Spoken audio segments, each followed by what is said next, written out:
নমস্কার। India vs ইংল্যান্ডের আজকে তৃতীয় টি-20 ম্যাচ এবং সেই ম্যাচের মধ্যে কি কোনো কিছু বড় পরিবর্তন হতে যাচ্ছে, নাকি ভারত এই ম্যাচ হেরেও কিন্তু আবার সেই একই প্রবলেমে পড়বে?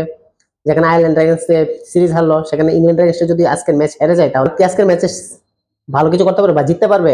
কেন লাস্ট ম্যাচ ভারত জেতা ম্যাচটা কিন্তু হারলো ইংল্যান্ডের এগেইনস্টে 4 উইকেটে, বোলারের কারণে বা ব্যাটারদের কারণে। কিন্তু সেই জায়গার মধ্যে আজকে যে ম্যাচটা নটিংহামের মধ্যে, সেখানে কিন্তু ব্যাটিং প্যারাডাইজ বলা যেতে পারে। আর ভারত মানেই কিন্তু ব্যাটাররা তৈরি। যেখানে পিচটা একটু ভালো থাকে সেই জায়গার মধ্যে কিন্তু ব্যাটাররা তার নিজের সেরা খেলাটা দিতে পারে। আমরা অভিষেক শর্মার হোক বা অন্য কোনো প্লেয়ার হোক, তাদের কিন্তু আমরা এক্সপেক্ট করি সেই আজকের ম্যাচের মধ্যে সেই রানটা কিন্তু করতে পারবে এবং ইংল্যান্ডকে ছাপিয়ে ফেলতে পারবে প্রথম দিকেই। যদিও ট্রেন্ট ব্রিজ বরাবর একটা হাই স্কোরিং ম্যাচ, আমরা 200 রান কিন্তু বরাবরই আরামসে চেজ হয়ে যায়। এবং যেহেতু আজকে নাইট খেলা, রাত্রে খেলা, সেই হিসেবে কিন্তু পরবর্তী যখন ব্যাটিং করবে তাদের কিন্তু একটা অ্যাডভান্টেজ থাকবে।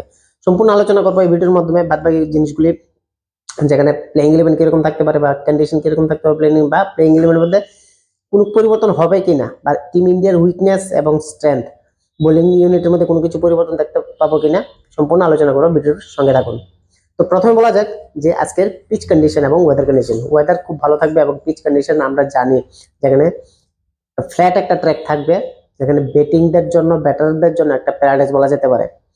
আইদার এটা টিম ইন্ডিয়ার ব্যাটিং ব্যাটার হোক বা ইংল্যান্ডের হোক, আমরা বরাবরই দেখি ট্রেন্ট পিচের মধ্যে ভালো রান হয়।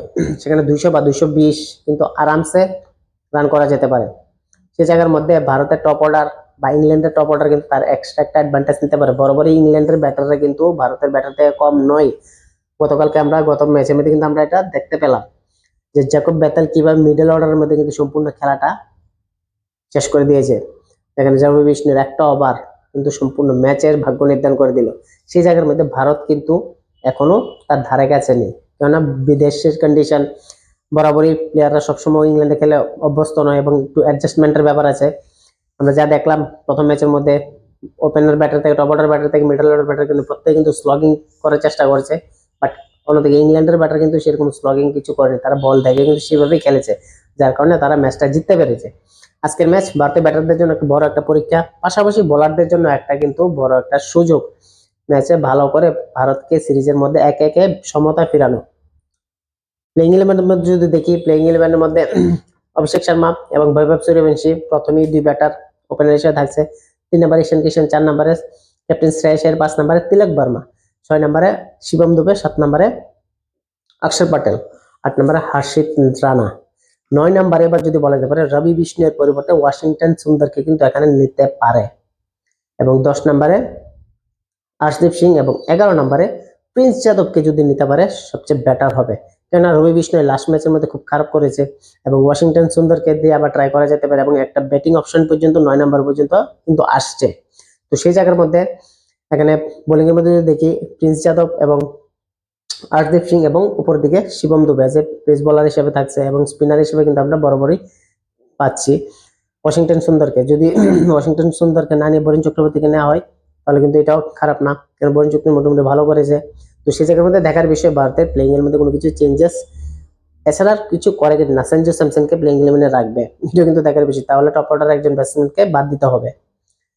তো দেখা যাক টিম ইন্ডিয়ার ম্যানেজমেন্ট আজকে প্লেইং ইলেভেন কি নির্ধারণ করে, এটা খেলার সময় আমরা বলতে পারবো।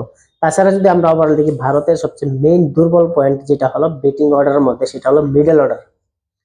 মিডল অর্ডারের ব্যাটাররা কিন্তু এই সিরিজের মধ্যে, অর্থাৎ আয়ারল্যান্ড সিরিজ হোক বা ইংল্যান্ডের সিরিজ, যে ম্যাচটা হলো দুটা ম্যাচ, সেখানে কিন্তু ভারতের মিডল অর্ডার সেইভাবে রান করতে পারেনি। আমি স্পেশালি যদি লাস্ট ম্যাচের কথা বলি, সেই লাস্ট ম্যাচের মধ্যে কিন্তু ভারতের মিডল অর্ডার থেকে আমরা যতটুকু রান এক্সপেক্ট করেছিলাম সেটা কিন্তু হয়নি। 10 ওভারে 130 রান হওয়ার পরে কিন্তু মিডল অর্ডার ব্যাটার শেষ পর্যন্ত ফিনিশ করতে পারেনি।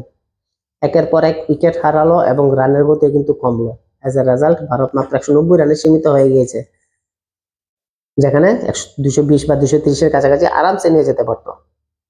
তো সেখানে মিডল অর্ডার ব্যাটসম্যানদের তাদের খেলার যে গতিটা, এটা যদি ঠিক না করে, স্পেশালি তিলক বর্মা, শ্রেয়স আইয়ার, শিবম দুবে অলওয়েজ মোটামুটি সিজনের মধ্যে ভালো খেলছে, এবং অক্ষর পটেল, তাদের যদি স্ট্রাইক রেট ইমপ্রুভ না হয়, মিডল অর্ডার খেলার যদি একটু স্টাইলটা পরিবর্তন না করে বা এটাকে এগ্রেসিভ ক্রিকেটটা যদি না করে, তাহলে কিন্তু ভারতের জন্য মিডল অর্ডার রান করা খুব টাফ হয়ে যাবে। কারণ ইংল্যান্ডের স্পিনাররা কিন্তু বরাবরই মিডল অর্ডার বা মিডল অর্ডার ব্যাটারতে কিন্তু টার্গেট করছে, এবং যে জায়গার মধ্যে ভারতের ব্যাটাররা সেখানে রান তুলতে পারছে না, তাই সেখানে কিন্তু 20 থেকে 25 রান একটা ডিফারেন্স হয়ে যাচ্ছে, যেটা ম্যাচের ভাগ্য পর্যন্ত নির্ধারণ করতে সেখানে দেখা যাচ্ছে। তো নো ডাউট ভারতের জন্য মিডল অর্ডারটা কিন্তু বড়ই একটা ক্রুশাল একটা পয়েন্ট। তাছাড়া পাওয়ার প্লের মধ্যে যে বল করছে সেই জায়গার মধ্যে কিন্তু পর্যাপ্ত উইকেট বা ডিফেন্স রান সেভাবে আটকাতে পারছে না, যার কারণে কিন্তু রান লিক হচ্ছে এবং উইকেট পড়ছে না। সেদিক থেকে ভারতের একটা দেখার বিষয়। তাছাড়া যদি ওভারঅল আমরা দেখি, ভারতের টপ অর্ডার যদি বৈভব সূর্যবংশী এবং অভিষেক শর্মা যদি ভালো করতে পারে, তাহলে কিন্তু ডেফিনেটলি ইংল্যান্ড চাপে থাকবে, কারণ বৈভব সূর্যবংশীর মতো একটা ব্যাটার আমরা জানি কি করতে পারে। পাওয়ার প্লের মধ্যে কিন্তু 2 ব্যাটার মিলে সেঞ্চুরি করতে পারে টিমের। তো সেদিক থেকে যদি এটা করতে পারে তাহলে কিন্তু ডেফিনেটলি ইংল্যান্ড চাপে থাকবে। আর ভারতের কাছে এবং শ্রেয়স আইয়ারের কাছে আজকে একটা বড় সুযোগ, আজকের ম্যাচে কামব্যাক করতে হবে। যদি আজকে না করতে পারে তাহলে কিন্তু ইংল্যান্ড 2-0 সিরিজে এগিয়ে থাকবে, এবং সেখান থেকে আর বাদ বাকি 2টা ম্যাচ থাকবে। তো সেই 2টা ম্যাচ কিন্তু ভারতের জন্য ডু অর ডাই। একটা ম্যাচ হারলে কিন্তু সিরিজ হেরে যাবে। যদি ভারতের বর্তমান টিমের এমন অবস্থা, সেখান থেকে ভারত কিন্তু সিরিজে কামব্যাক করা বা সিরিজ জেতা খুব টাফ হয়ে যাবে। কিন্তু ভারতের এই দল কিন্তু মোটো দুর্বল দল নয়, বরাবরই ভারতের দল একটা শক্ত একটা টিম। সেই জায়গার মধ্যে তাদের নিজের সেরাটা যদি দিতে পারে, ডেফিনেটলি এখনো সুযোগ আছে। পরপর বাদ বাকি ম্যাচগুলি যদি সবগুলো জিততে পারে, ডেফিনেটলি ইন্ডিয়া সিরিজ জিততে পারবে 3-1 ব্যবধানে, এবং এটা আশা রাখা যায়। শুধুমাত্র একটু কনফিডেন্সের অভাব বর্তমানে আমরা এই টিমের মধ্যে দেখতে পাচ্ছি। কেননা অভিষেক শর্মা টপ লেভেলে রান করতে পারলেও তার যে সহকারী পার্টনার বৈভব সূর্যবংশী মাত্র একটা ম্যাচ খেলেছে, 14 রান করেছে। সেই বৈভব সূর্যবংশীর উপরে কিন্তু প্রেশার থাকবে। নিজের সেরাটা খেলতে পারলে কিন্তু আমরা বুঝতে পারবো যে না, ইন্টারন্যাশনাল ক্রিকেটের জন্য বৈভব সূর্যবংশী তৈরি। তাছাড়া ঈশান কিশনের ব্যাটে কিন্তু সেরকম রান নেই। আয়ারল্যান্ডের সিরিজ হোক বা ইংল্যান্ডের সিরিজ যে ম্যাচগুলি হলো, সেখানে কিন্তু ঈশান কিশান তার নিজের সেরাটা দিতে পারেনি, আনফর্চুনেটলি রান আউট হয়ে গেছিল শীত ম্যাচে। তাছাড়া ক্যাপ্টেন শ্রেয়স আইয়ার লাস্ট ম্যাচের মধ্যে 50 করলেও সেই স্ট্রাইক রেটে কিন্তু করতে পারেনি। এবং তিলক বর্মা, যে সবচেয়ে বড় একটা কনসার্নের বা একটা চিন্তার বিষয়, সেই তিলক বর্মার স্ট্রাইক রেটের কি হলো? যে তিলক বর্মা 200-র কাছাকাছি স্ট্রাইক রেটে খেলতো, সেই তিলক বর্মা কিন্তু মিডল অর্ডার রান করতে পারছে না। ইভেন সে স্ট্রাইক রেটের পর্যন্ত ঠিকভাবে করতে পারছে না, কন্ডিশন ওয়াইজ সে খেলতে পারছে না, স্ট্রাগল করছে রান করতে। সেই জায়গার মধ্যে কিন্তু ভারত এখানে একটা ব্যাকফুটে চলে যাচ্ছে, সেখান থেকে রানটা কিন্তু সেই লেভেলে করতে পারছে না। তাছাড়া অক্ষর প্যাটেল সেম, একমাত্র শিবম দুবে মিডল অর্ডার একটু ধরে রাখছে, যে কারণে ভারত কিছুটা হলো মিডল অর্ডার রান পাচ্ছে। তাছাড়া বাদ বাকি যে ব্যাটার আছে হর্ষিত রানা, আমরা দেখলাম আয়ারল্যান্ড ড্রাগনস লাস্ট ম্যাচের মধ্যে কি করলো বা কি করতে পারে।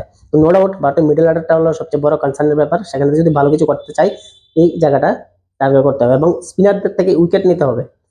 সবচেয়ে বড় বিষয় হলো স্পিনাররা যদি উইকেট টেকিং ডেলিভারি করতে না পারে বা উইকেট না নিতে পারে এবং রানের গতিটা আটকাতে না পারে, তাহলে কিন্তু ভাই ইংল্যান্ডের জন্য ম্যাচ জেতা খুব সহজ হয়ে যাবে।